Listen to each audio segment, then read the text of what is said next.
নমস্কার, দেখছেন talk to Bangla. আমি অভিষেক রয়েছে আপনাদের সাথে। এই মুহূর্তে যে খবর নিয়ে উপস্থিত হচ্ছে, অত্যন্ত গুরুত্বপূর্ণ একটা সার্ভে সামনে এসেছে এবং সেই সার্ভেটা এই মুহূর্তে বিহার ভোটকে নিয়ে, এবং বিহার ভোটকে নিয়ে সার্ভে এই মুহূর্তে করাটা অতটা সহজ নয়। তার কারণ যে কোনো সাংবাদিক কিংবা যে কোনো পলিটিক্যাল অ্যানালিস্ট তারা কেউই সঠিকভাবে বলতে পারছেন না যে এই মুহূর্তে বিহারে কি হতে চলেছে।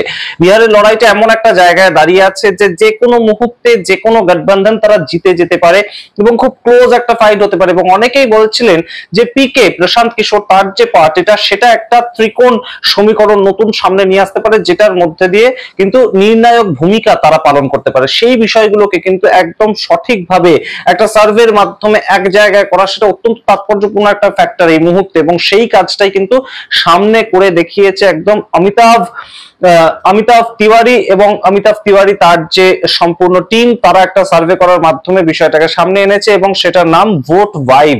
ভোট ভাইব যে সার্ভে, সেটা আপনারা নিজেরাও গুগলে গিয়ে একদম দেখতে পারেন। সেই সার্ভেটার রেজাল্টটা সামনে এসেছে এবং বহুদিন ধরে তারা সার্ভেটা করছিল, বহু সপ্তাহ ধরে বিহারের গ্রামে গ্রামে গিয়ে, বিহারের শহরে। শুধু তো শহর কেন্দ্রিক ভোট হয় না, সুতরাং পাটনার মানুষ যা ভাবছেন সেটাকে নিয়েই তো বিহার পরবর্তী সরকার তৈরি করবে না। সুতরাং সেই জায়গা থেকে বহুদিন ধরে এই সার্ভেটা হয়েছিল, এবং গুরুত্বপূর্ণ ফ্যাক্টর সেটা সামনে এসেছে এই মুহূর্তে মহাগঠবন্ধন বা ইন্ডিয়া অ্যালায়েন্স তাদের সরকার তৈরি হতে চলেছে, তেমন একটা ফ্যাক্টর সামনে এসেছে যখন বিভিন্ন বিষয়গুলো কাজ করছে। যখন একদম মোদী সরকার বা নীতিশ কুমারের সরকার তারা 1,21,00,000 মহিলার খাতায় রীতিমতন ব্যাংকে ঢুকিয়ে দিয়েছে 10,000 টাকা করে, এবং তার সঙ্গে আরো বিভিন্ন ইস্যু কাজ করছে। তামাম নিউজ চ্যানেল, তামাম মিডিয়া তারা প্রত্যেকেই এই মুহূর্তে ইন্ডিয়া গঠবন্ধন তাদের সপক্ষে কথা বলছে, বিভিন্ন প্রচার চলছে, বহু টাকা খরচা হচ্ছে বিহারে। এই ভোটের যে পরিমাণ টাকা খরচা করছে এনডিএ গভর্নমেন্ট বা এনডিএ সরকার, সেটা একটা ম্যাসিভ টাকা। এই ধরনের টাকা খরচা কোনো ভোটে সাধারণত দেখা যায় না। এবং সেই জায়গা থেকে এই মুহূর্তে যে সরাসরি সার্ভেটা আমরা কথা বলছি, সেই ভোট ভাইবের সার্ভেটা দেখা যাচ্ছে সরাসরি নীতিশ কুমারের সরকারকে হারিয়ে এই মুহূর্তে তেজস্বী যাদবের সরকার তারা গঠন করতে চলেছেন বিহারে। শেষ পর্যন্ত দেখুন প্রতিটা প্রশ্ন, কি কি প্রশ্ন সার্ভেতে করা হয়েছিল মানুষকে, মানুষ তার কি কি উত্তর দিয়েছেন, কত পার্সেন্ট এইদিকে, কত পার্সেন্ট ওইদিকে, সমস্তটাই আপনাদের সামনে তুলে ধরবো। প্রশান্ত কিশোর তিনি কতটা ফ্যাক্টর করছেন বিহার ভোটে, সেটাও আপনাদের সামনে তুলে ধরবো। তারা অবশ্যই টক টু বাংলা ইউটিউব চ্যানেলকে সাবস্ক্রাইব করে দিন, এই ভিডিও দেখুন অবশ্যই শেষ অবধি স্কিপ না করে। এই মুহূর্তে পরপর যে প্রশ্নগুলো উঠে এসেছে বিহারের মানুষের কাছে রাখা হয়েছিল, সেগুলো নিয়ে সার্ভেটা তৈরি হয়েছে। সেটা কিন্তু আপনাদেরকে মনে করিয়ে দিই যে তেজস্বী যাদবকে মুখ্যমন্ত্রী পদপ্রার্থী তৈরি করার আগের ঘটনা, অর্থাৎ পরবর্তী সময় একটা সিচুয়েশন অদ্ভুতভাবে পাল্টে যাবে সেটা কিন্তু অনেকেই মনে করছেন, এবং সেটা তার আগের ঘটনা। অর্থাৎ প্রতিশ্রুতির ভিত্তিতে এই মুহূর্তে সার্ভেটা তৈরি হয়েছে। কি কি বিষয়টা? প্রথম যে একদম সরাসরি প্রশ্নটা করা হয়েছে এই সার্ভেতে, যে প্রতি ঘরে সরকারি চাকরি, হর ঘর সরকারি নকরি। এই যে সরাসরি তেজস্বী যাদব যেটা একদম মূল একটা অ্যাট্রাকশন, বিহারের যে বেরোজগারি সেটাকে থামানোর জন্য প্রত্যেকটা যুব সমাজের প্রতিনিধি তাদের কাছে এই মুহূর্তে চাকরি দরকার। তার মা বা তার বোন বা তার দিদি এই মুহূর্তে 10,000 টাকা করে প্রতি মাসে পাচ্ছে কি পাচ্ছে না, সেটার থেকেও বড় কথা চাকরি দরকার। এবং যে কোনো বাড়িতে সরকারি চাকরি হয়ে যাবে যদি তেজস্বী যাদব মুখ্যমন্ত্রী হন। এই কথাটাতে কতজন বিশ্বাস করছেন?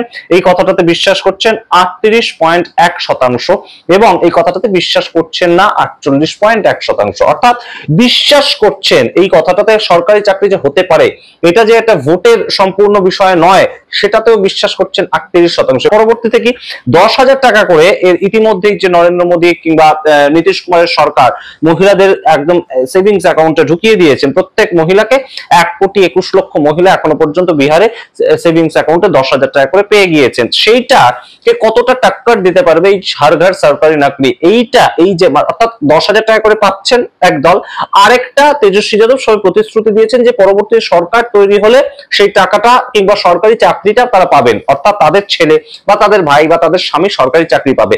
এই দুটো ইস্যু কতটা একটা আরেকটার পরিপূরক, একটা আরেকটাকে টক্কর দিতে পারছে, এই কথাটা প্রশ্ন করা হয়েছিল। সেই ক্ষেত্রে একদম সরাসরি দেখুন 50% তারা বলছে যে হ্যাঁ টক্কর দেবে। অর্থাৎ সরকারি চাকরির যে কথাটা, সরকারি চাকরির যে ইস্যুটাকে সামনে তুলে এনেছেন তেজস্বী যাদব, অত্যন্ত সঠিক জায়গায় তিনি একটা ছুঁয়েছেন, তিনি একটা সম্পূর্ণ পলিটিক্যাল মুদ্রা সেইটাকে সামনে এনেছেন, এটা অনেকেই কিন্তু মনে করছেন এবং অর্ধেক জনসংখ্যার অর্ধেক ভোটারদের অর্ধেক মনে করছে এটা।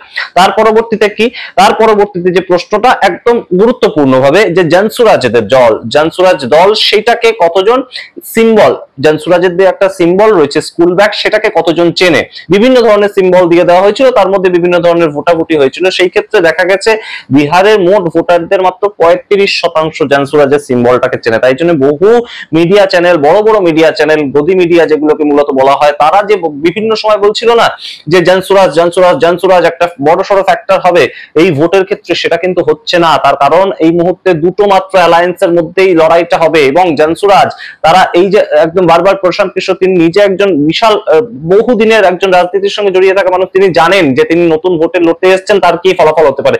তাই জন্য তিনি বারংবার যে কথাটা বলছেন, হয় আর্টস পে নয় ফার্স্ট পে, অর্থাৎ 10-এর কম হয় থাকবো, না হলে 150 পেরিয়ে যাবো। 10-এর কমই যে থাকতে চলেছে তাদের সম্পূর্ণ প্রাপ্ত আসনের সংখ্যাটা সেটা তিনি জানেন এবং এই সার্ভেতেও সেটা বেরিয়ে এসেছে। এবং তার পরবর্তীতে সবচেয়ে গুরুত্বপূর্ণ প্রশ্ন যে কোন সরকার তৈরি হবে, কোন সরকার এই মুহূর্তে এতগুলো ফ্যাক্টর থাকার পরেও, অর্থাৎ 10,000 টাকা করেই তো সম্পূর্ণ সরকারটাকে তৈরি করে দেওয়া যায় এমন অনেকে মনে করছিলেন। তা আপনাদেরও বিভিন্ন সময় কমেন্ট আমরা দেখতে পাই, সমস্ত কমেন্ট দেখা সম্ভব হয় না, কিন্তু বহু কমেন্ট দেখা যায় যে 10,000 টাকায় বিক্রি হয়ে যাবে মানুষ, 10,000 টাকায় বিক্রি হয়ে যাবে ভোটার, কিন্তু সেটা কিন্তু আসল নয় ঘটনাটা। এই 10,000 টাকা পড়ছে ব্যাংকের খাতায়, তারপরেও সার্ভেতে যেটা উঠে এসেছে সেটা মারাত্মক একটা ফ্যাক্টর। সেটা উঠে এসেছে যে এই মুহূর্তে ইন্ডিয়া গভর্নমেন্টের সরকার তৈরি হতে পারে সেটা মনে করছেন 34.7% মানুষ, এবং এনডিএ গভর্নমেন্টের সরকার তৈরি হতে পারে সেটা মনে করছেন 34.4% মানুষ, অর্থাৎ 0.3%। এই পরিস্থিতিতেও বিরোধীদেরকে সরকারে বসাতে চাইছেন এবং সেটা কবে তৈরি হয়েছে, আরো গুরুত্বপূর্ণ ফ্যাক্টর। এই সার্ভেটা হয়েছে যখন তেজস্বী যাদবকে মুখ হিসাবে ইন্ডিয়া অ্যালায়েন্স সম্পূর্ণ সামনে আনেনি, মুকেশ সাহানিকে ডেপুটি সিএম হিসেবে ইন্ডিয়া অ্যালায়েন্স সামনে আনেনি, তখনকার সার্ভে এটা। তখনই বিরোধীদেরকে এগিয়ে রাখছে মানুষ সরকার তৈরি করার ক্ষেত্রে এবং 34.7% ইন্ডিয়া অ্যালায়েন্স বা মহাগঠবন্ধনের পক্ষে মানুষ বলছেন যে তারা সরকারে আসবে। এবং কোন কোন বিষয়গুলো কাজ করছে এর মধ্যে অলরেডি মানুষের মধ্যে কিন্তু চলছে এসআইআর এর মাধ্যমে 69 লক্ষ মানুষের নাম বিহার থেকে বাদ চলে গিয়েছে। যে ভোট চুরি প্রসঙ্গটা নিয়ে রাহুল গান্ধী, তেজস্বী যাদব 15 দিন ব্যাপী একটা ভোটার অধিকার যাত্রা করেছিল, সেই বিষয়গুলো মানুষের মধ্যে কাজ করছে। তার পরবর্তীতে কি কাজ করছে মানুষের মধ্যে, এই মুহূর্তে কাজ করছে যে নীতিশ কুমারের সরকারে বেরোজগারি একটা মারাত্মক ইস্যু। মানুষ খেতে পাচ্ছেন না, মানুষ ভালোভাবে থাকতে পারছেন না, মানুষের চাকরি নেই, পড়াশোনা করার পরেও বিহারে চাকরি নেই, মানুষকে অন্য রাজ্যে চলে যেতে হচ্ছে, এই বিষয়গুলো কাজ করছে। এবং বারংবার তার নিজেরই সরকারের মধ্যে থেকে আওয়াজ উঠে এসেছিল যে জঙ্গল রাজ্যের সরকার চলছে। চিরাগ পাসওয়ান বলেছিলেন, আমার আপনার কথা নয়, জঙ্গল রাজ্যের সরকার চলছে, এই সরকারকে আমি যে সমর্থন করছি আমার ঘৃণা হয়, আমার লজ্জা হয়, কয়েকদিন আগে বলেছিলেন চিরাগ পাসওয়ান। এই বিষয়গুলো কিন্তু মানুষের মধ্যে রয়েছে এবং এই মুহূর্তে অবশ্যই বিজেপির যে ভোটের স্ট্র্যাটেজি সেটাকে আমরা অস্বীকার করতে পারি না। বিজেপির মতন করে একটা বিভিন্ন ধরনের গুটি সাজাচ্ছে। অমিত শাহ কথায় কথায় পাটনায় চলে আসছেন, জেলা সভাপতি, বক্সারের জেলা সভাপতি তিনি ইস্তফা দিয়ে দিয়েছিলেন বলে অমিত শাহ তাকে মানানোর জন্য চলে এসেছিলেন, সেই বিষয়গুলো আমরা দেখতে পাচ্ছি। তার সঙ্গে কি কি বিষয় দেখতে পাচ্ছি, বহু মানুষ তাদেরকে প্রত্যাহার করিয়ে নেওয়া হচ্ছে, তাদেরকে ভয় দেখানো হচ্ছে, অ্যারেস্ট হয়ে যাচ্ছেন, সেই সমস্ত খবর আপনাদেরকে জানাচ্ছি। কিন্তু তবুও শেষ উত্তর দেন যে সাধারণ মানুষ, শেষ উত্তর যে সাধারণ মানুষ দেবেন 6 নভেম্বর 11 নভেম্বর বিহারে ব্যালট বক্সে, সেই সাধারণ মানুষ চাইছেন, তাদের 34.7% মানুষ চাইছেন যে এই মুহূর্তে তেজস্বী যাদব মুখ্যমন্ত্রী হন।